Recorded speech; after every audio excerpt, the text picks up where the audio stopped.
Hello, I'm finally live. It's my second attempt.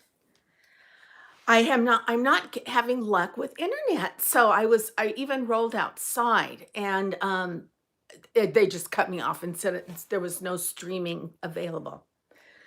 So here I am. I'm in my what I call my hospital room, which is the den that I've turned into my bedroom while I'm recovering from my broken leg. And I have, actually, I have a list of things that I do want to share and talk about. If I can get my act together here. Okay, for starters, I got my census thing. So I have to go online, evidently type in my census code and fill that out. And I want to say a thank you to Shawnee for my lovely card and my DVD because she knows I'm obsessed over prison and prison life. And so this has to do with prison and prison life. So I'm excited to put that, I have to put that into my computer to watch it. And oh gosh, let's see. I do have a list of things to share with you. I am prepared. And so I want to start with the title of my video, you guys. You're not going to believe it. Okay, so the other day, it's just been the most beautiful weather here in Palm Springs. Like 80 degrees, blue skies, really, really nice. So, of course, everybody's housebound. And I've been housebound since February 1st. So anyway, the other day I thought, you know what I'm going to do? I'm going to take Shelby for a walk in my wheelchair. And even though I can't get down my front steps, I have that gate, click click gate that goes and then I can go down the gate. So I thought, well, that's what I'm going to do. So I got her a little leash and collar on. Oh, she was so excited. She grabbed the leash. So I got everything in position and so I had her and I was wheeling down my driveway. Perfect. It's kind of a little down slope. And she was trotting. She wasn't running, but she wasn't walking. She was like trotting. So her little body motion was enough that it actually pulled my wheelchair. I mean, I didn't even have to go like this on the wheels because her trotting rolled me along. So we went, we went up and down the street, and then I got a little scared because I thought I didn't bring a little doggy bag with me. Luckily, it turned out to be fine. So we went up and down the street. She loved it. She just smelled everything. I loved it. I just, it was so great to be outdoors. We were the only ones taking a walk, and so all of a sudden she found a little shady spot. She just stopped and she just stood in that shady spot. So I was like, okay, well, she might want to like lay down and have a little tummy on the cool grass for a minute. Okay, well, I waited and waited. Finally, I realized she was not going to move. So I actually had to like reel her in and pick her up and put her on my lap. I don't know what happened, but she like lost interest, I guess. Anyway, I put her on my lap and I wheeled back to the house, which wasn't, very far, 6, 7 houses maybe. So then I was going to come up the driveway to, just the way I went down. Well, I couldn't, it was just enough of a slant that I could not wheel myself up that driveway. So I thought, I tried it once or twice. I thought, put some muscle into it, Cindy, you can do this. Well, then I thought I'm going to do it like skiers. I'm going to go this way and this way and this way. I forget what that's called. So tried doing that. My wheelchair almost tipped over. So I thought, okay, this isn't the end of the world. I'm going to figure out a way, in my brain. And within a few nanoseconds, I'm thinking, should I go across the grass? Anyway, there were some working men, as there usually are in the neighborhood. So I wheeled over to the working men and I said, hi, could I get some help? And this one gentleman said, well, of course. So he wheeled me up into the back of my house. Eric. Bye, Eric. He said, by the way, my name's Eric. And I said, well, I'm Cindy. So I have a new friend, Eric, and I did get home safely. But I was like, I didn't even think that I wouldn't be able to get back up that little slant of a driveway. I could roll down, but I couldn't roll up. Before I forget, you guys, has spell check gone too far? I don't know about you, but I can start typing something and put the first letter in or the first and second letter in, and spell check like completes a phrase for me. And it's not the phrase I was intending to write. Or I can put a letter or two in and they fill in a name for me. And I'm like, that's not what I wanted to say.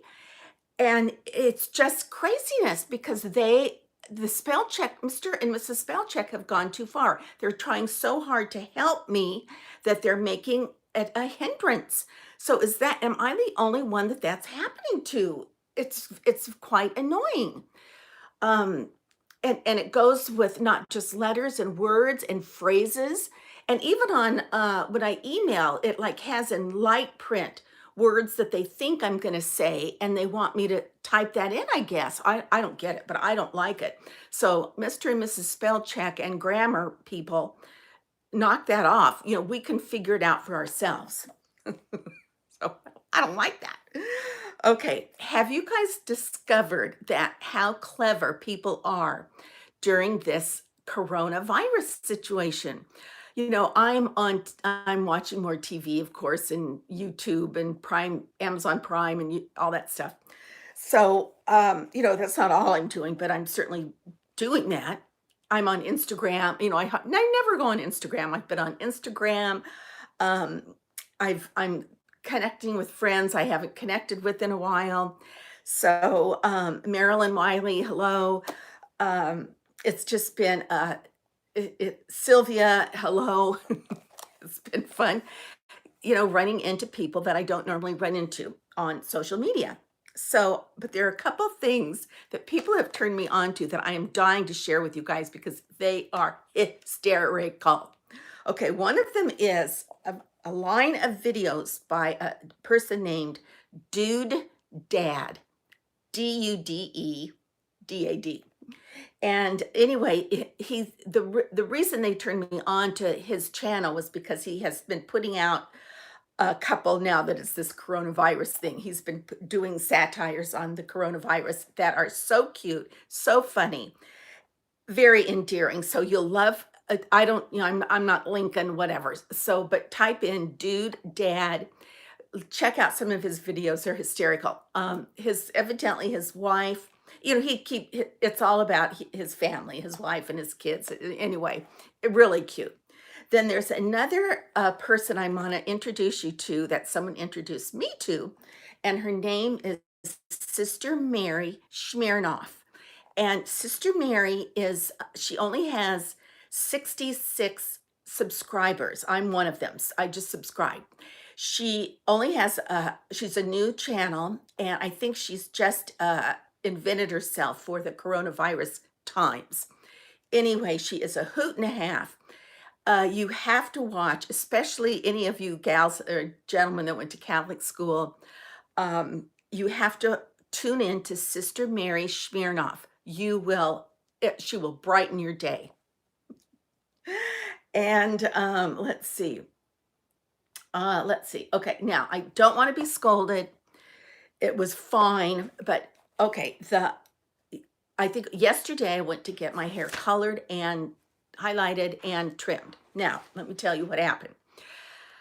One of the people that I have reconnected with on social media is my old hairdresser. Her name is Sylvia, and Sylvia owns the Canyon Salon in Cathedral City. Shout out to the Canyon Salon. It's on Highway 111 next to Daniel's Cafe and La Tablita, one of my favorite Mexican restaurants. And so I used to go to Sylvia. Well, we figured out it's been 25 years since we have seen each other. And so we reconnected recently on Instagram. And so she said, I told her about Nicole. She said from that she is still doing hair. she's going day by day. She takes one person at a time. So this is what happened. So Annie, Annie and I, Annie's been helping me, so we're safe together, and her family is safe. So Annie drove me over there. Sylvia opened the door and then locked it right when we got in. We were the only ones there. She said, I want you guys to see how I'm doing this. So she took her alcohol and her everything and she scrubbed everything down, all of her utensils, her chair, her station. She put on her gloves and she did my hair. And so we chit-chatted, we got caught up, and she didn't really do a lot to my hair. She just put in some highlights. Um, we kind of started out with let's start over again, knowing about Nicole. Like she said, did I know what base color I was using, all that kind of stuff. I said, I know nothing. And so she said, okay, we'll start out new. And she said, I'm going to go slow with you, which she did. So I did get my hair done. And then after that, and Annie and I left, where did we go? Well, we drove through Del Taco and we got some tacos, brought them home, ate them here on the patio, and it was a lovely afternoon. Okay, so that was my hairdressing experience. Then, for those of you who watched the Cat King that I mentioned, oh my gosh, you have been talking to me about it and you totally get it. You got it the same way I got it and freaked out and can't believe that world exists. And anyway, so I'm just giving a shout out to those ladies who watched The Cat King on Amazon Prime, I think. Then let's see. Okay, I did want to talk about chapter 2. Christopher's been going live almost every night, and you know what? I don't have my glasses. Yes, I do. Because there are a couple things in chapter 2 that I want to talk about that hit home to me. And I even wrote the page so I wouldn't fumble. I'm going to just read just a couple sentences. It says, at some point, a woman literally comes to face with her reality. In other words, as we get older, her self-esteem and self-image are inseparably intertwined. The problem is that as we age, it's more difficult to define you.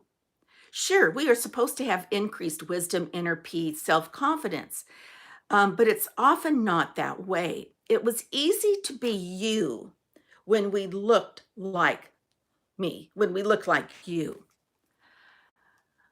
But we have changed. And with that change comes uncertainty. To look right, you need to know what is right for you, and what is right is what reflects who we are now. So, as we are aging, as we were growing up, aging, getting older, we knew what we were.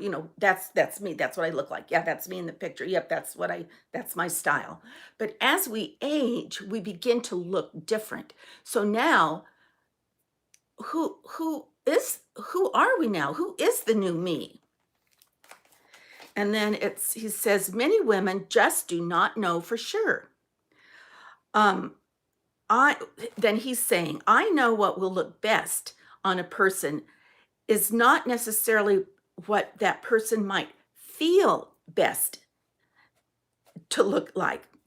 Many women are not giving the message of who they are because for various reasons, they have not sat down and figured it out. More likely, they just haven't changed their style to match their growth as a woman. So, I think that's the hard part for me. How do I change my style to match my growth as a woman? And then my last little sentence. As we age, we begin to see signs of change. We redefine ourselves as we mature. And I think it's that redefining process that we're all undergoing. And as we watch each other's videos, as we listen to one another, as we comment, as we reply, as we talk with our gal pals, as we move about life, we are redefining ourselves. And what does that look like to us? So, and I think that's the awkward part about aging. It's not just hard to accept that we're aging, but there's a lot more that goes along with it. So, I don't know if that makes sense to you, but it did to me. Um, Redefining myself as I age, and am I doing it appropriately? Am I feeling good about it? On the is what's on the inside matching what's on the outside? I'm struggling with that. I don't know about you guys, but all right, that's really all I wanted to talk about. I ordered a new lipstick. I meant to share it with you, but I have it in my purse, so I didn't bring it with me. And I am going to say goodbye. Don't forget to look up Dude Dad. You'll love him. And don't forget to look up Sister Mary Smirnoff. You'll love her as well. And they will brighten your day. And we all need a little light and brightness during this time. This is Palm Springs Cindy saying until our next conversation. Bye.